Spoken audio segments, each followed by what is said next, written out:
Hello, gentle viewers, and welcome to another episode of Alistair Reviews It. And I am reviewing the second episode, The Star-Spangled Man of The Falcon and the Winter Soldier. So I am not joined today by my co-host and husband, Zach Garcia, but he should be back for the next episode. This episode is called The Star-Spangled Man, and every time that I talk about this episode, I keep on having the song in my head. Star-Spangled Man with the plan. So it just keeps on going through. But we start out with the locker room scene, and we kind of get to know John Walker a lot more here. And I feel like they almost intentionally made his, like, the people who his best friend and I think wife or girlfriend black, so that we wouldn't automatically think that he is, a fascist and therefore maybe a racist. So I think that they're framing him in a way like that. And they also, with the interview, started to get us to kind of like him a little bit. He came off as super likable. The actor does so well at making us really, really like him. And he talked about the fact that he doesn't have the super soldier serum, which I think is very interesting because I know in the comics he does have the super soldier serum. And he also talked about his experiences in combat. He talks about graduating West Point. He talks about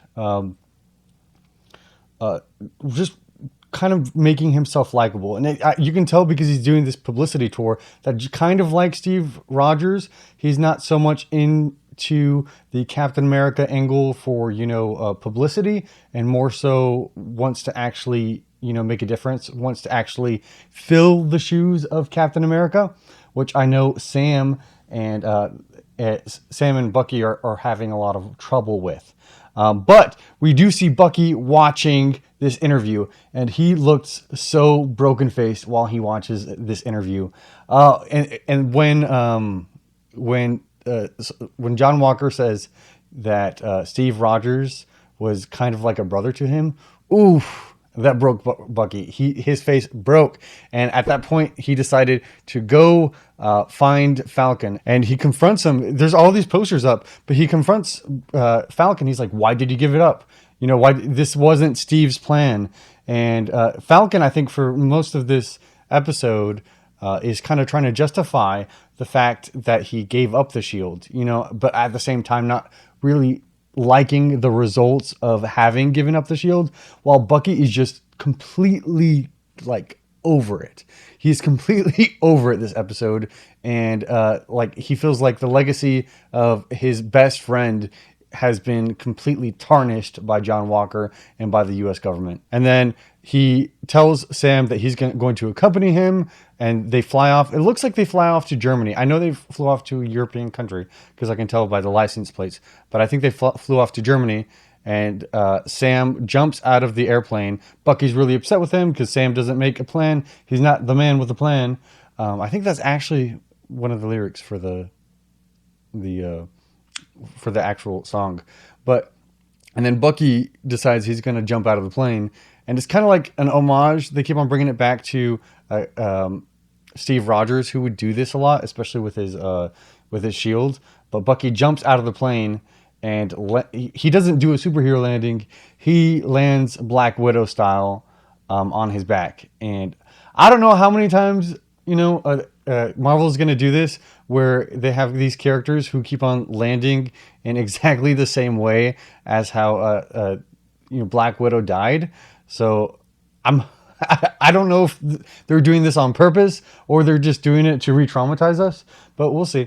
And Sam filmed the entire thing, which I thought was funny. So they're definitely kind of trying to build a bromance between Sam and Bucky, kind of honing in on the fact that the vacuum that Steve left behind needs to be filled, and more likely than not, it's going to be filled by these two friends. And I'm hoping that because he uses Red Wing a lot in this episode, except for when it gets destroyed, but it's turned into more of like a sidekick pet thing, and I'm actually really liking that angle for Red Wing, because I know in the comics Red Wing is an actual Falcon, and I would like some more autonomy for Red Wing, kind of building a character for this little droid robot thing.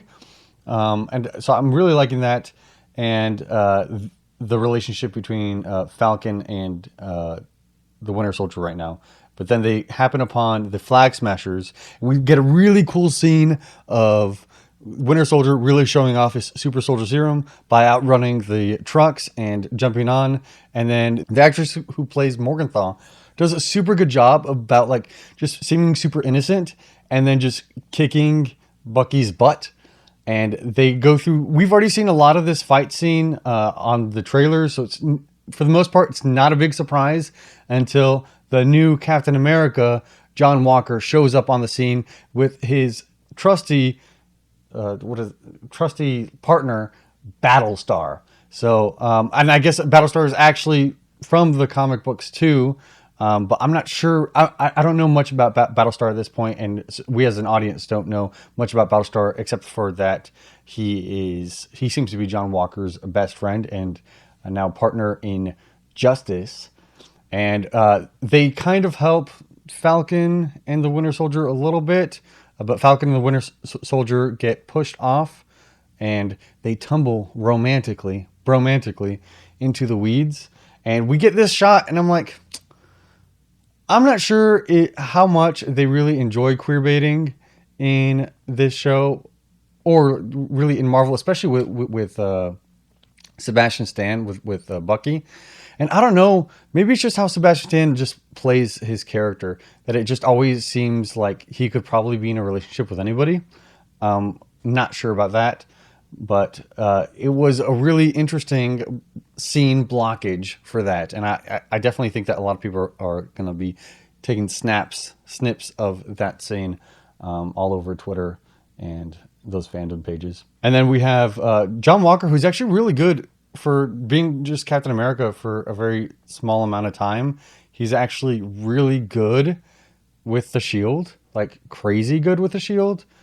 So kudos to him. So he definitely puts in some shield training, which almost makes him seem like he could have the super soldier serum, but he makes it definite that he's not. He's just like an Olympic level athlete. And he gets kicked off the truck, and you can tell that both him and Battlestar aren't enhanced, because when Battlestar gets kicked off, John Walker throws his shield to cushion him landing, and when he gets kicked off and lands on the hood of a car.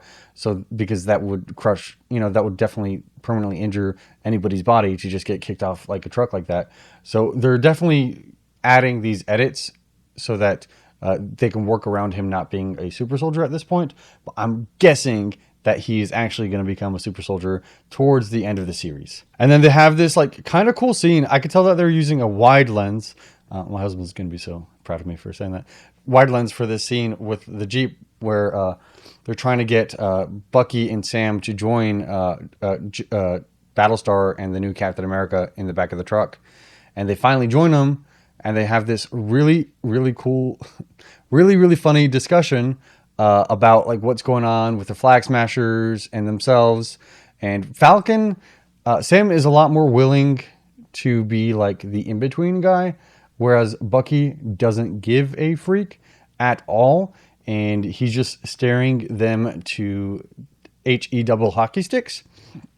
And whenever Battlestar gives his name as Battlestar, Bucky's like, you know what, stop this vehicle. And then Falcon seems like he's going to be able to like he's still there a little bit. And then John Walker basically calls them Steve Rogers sidekicks, and that they could work with him and do the same thing for him. And that was the final straw for Sam. And he walks out, him and Bucky walk out. And it's funny, I think that they have a very interesting relationship where it's very like buddy hate, but it's almost very sibling-like, actually, where, like, you'll make fun of your sibling a lot, but then if anybody else makes fun of your sibling, you're very protective of your sibling.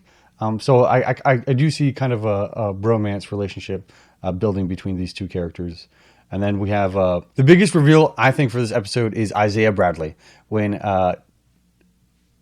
Bucky brings Sam to meet Isaiah Bradley, I think that was the biggest thing. And I just finished the Young Avengers Volume 1, And so this made me especially excited because we also possibly saw a glimpse of Patriot.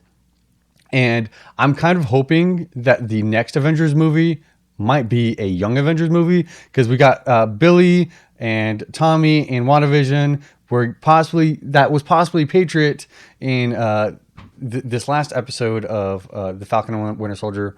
And I know we also have Hawkeye and Hawkeye. So I'm getting really, really excited for them bringing all of these characters together. And I'm really hoping that they do go the Young Avengers route, because I'm excited about it. And I'm actually reading about it right now.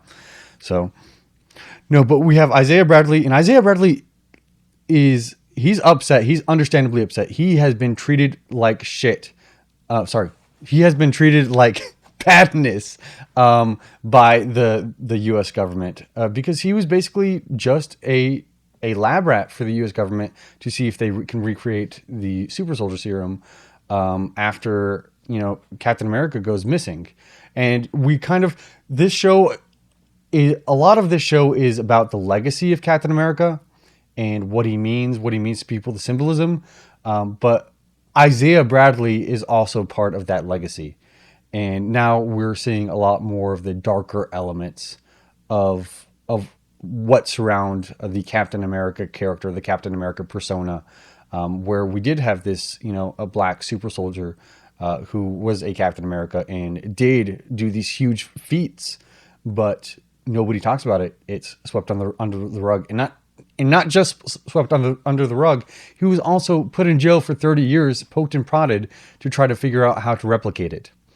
So that just makes me, it's very upsetting to see that. But what I do want to see is the fight between the Winter Soldier and Isaiah Bradley that happened in 1951 in Korea and Goyang.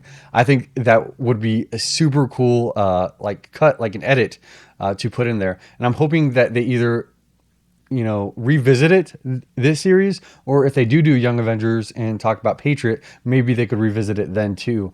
I think it'd be really cool to see Isaiah Bradley and the Winter Soldier just have an epic fight. I think it'd be really, really cool. And then we go out. So it seems like Disney Plus shows and Marvel also tend to play with, they don't take political sides, but they seem to mash up stuff politically enough that people can kind of get what they're talking about. And they definitely want to be relevant for what society is going through right now. And we have a scene where Bucky and Sam are arguing in the middle of the street, and then the cops pull up and they immediately target Sam. And Bucky's like, do you not know who he is?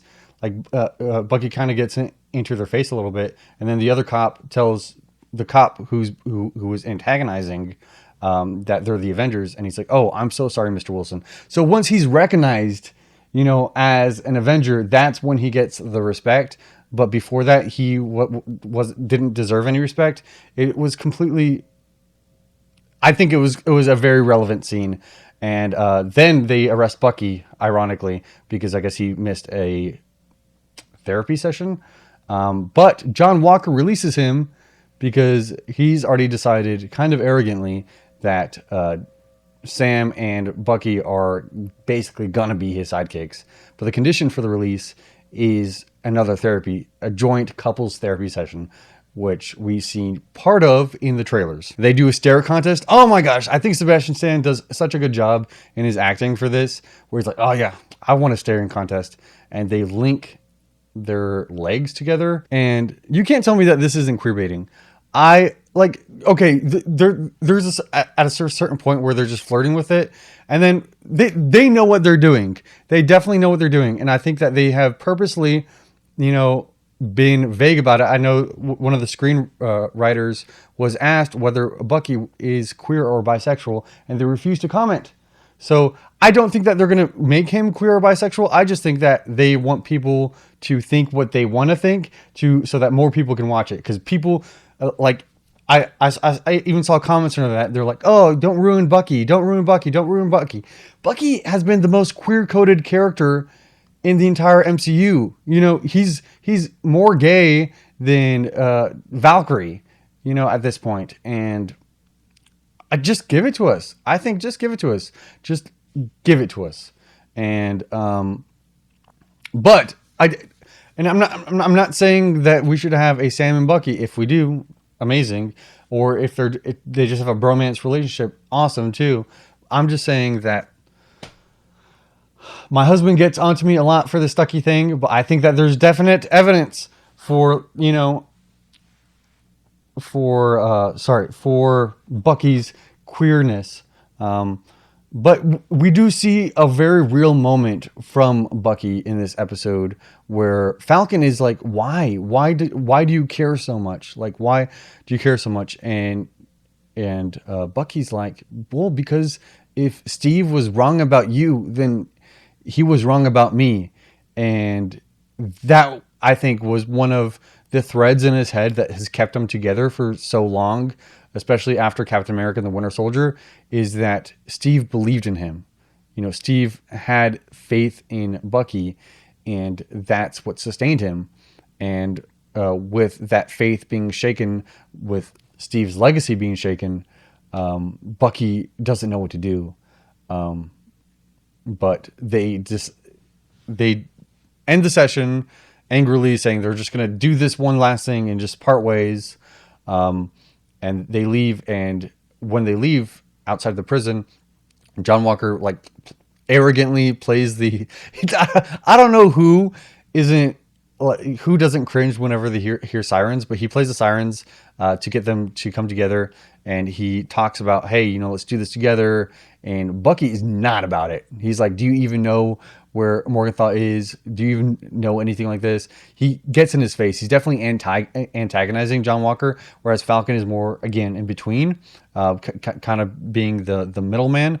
But Falcon says, hey, you know, we don't have rules of engagement, so it's better for us to pursue this alone. And then we finally get like a more darker shade of John Walker saying, stay the HE double hockey sticks out of my way. And like, we're finally getting that. So I think we're definitely going to get a very like big character arc for John Walker. You know, him turning more, not evil, but maybe more brutal throughout this series, realizing that he can't just be the nice guy and use his privilege to get what he wants. Instead, he's going to take what he wants. Then we have a cut through to the Flag Smashers, who are escaping I think he's called the Power Brokers. And I believe that they stole these vaccines. They stole their superpowers from the Power Brokers. And one of the superpowered individuals decides to sacrifice himself so that they can get away, which I thought was kind of like, he didn't need to do that. Like, he pushed over the pole and then he just like ran at them and got shot. You could have run the other way. It would have stopped them just as much. So I don't know why he self-sacrificed. I don't know. But they got away. So I'm very curious about where they're going with the Flag Smashers, whether they're actually going to be a bad group or not. And then because Sam and Bucky don't have the right connections to figure out where the Flag Smashers are or where the super soldier serum is coming from, they decided to go to the only connection they can think of, which is Zemo. And that's how they end the entire episode. And I think that this was a very good, I think it was a very well-paced episode, especially after the more like episode 0, like establishment episode that we got in last week. And I really enjoyed it. I really enjoyed it for the most part. And I'm really, really liking these action sequences. I suspect that we're going to see Agent Carter in the next episode. And I'm hoping that we get a little bit more satisfaction. Because like, I don't know if it's just me. I really loved all of WandaVision. I loved every single episode. I've been loving all of Falcon Winter Soldier. But it just leaves me slightly unsatisfied after each episode. And I'm not sure if I need to rewatch like WandaVision or rewatch Falcon Winter Soldier after everything's out to get more satisfaction from it. Because it does feel like it's a movie that's been cut into parts instead of like just a show And it does have little episode arcs, but like for some reason, I am not leaving totally satisfied. And I'm hoping that towards the end of this series, John Walker becomes darker. He gets the super soldier serum. We get more to Zemo. Maybe even a reveal for like the Red Hulk or something like that. I'm just very excited. Or maybe even more Isaiah Bradley. That would be amazing. Let me know y'all's thoughts about this episode. I apologize for this coming out so late. We had other stuff that we had to take care of, and please like, subscribe, ding that bell if you will. If you want to check out any of our WandaVision coverage or our coverage of the first episode, the links will be down below. And next weekend is Easter, so we have some family requirements that we're trying to juggle around. So we're trying to figure out when we're going to actually put out the next episode. It could be Saturday, it could be Monday again. Just stay tuned. Check out my Twitter. That's where I usually have most of my updates, and I will send out an update before the end of the week so you guys know when to expect that episode. Yes. I don't know. Okay. Adios.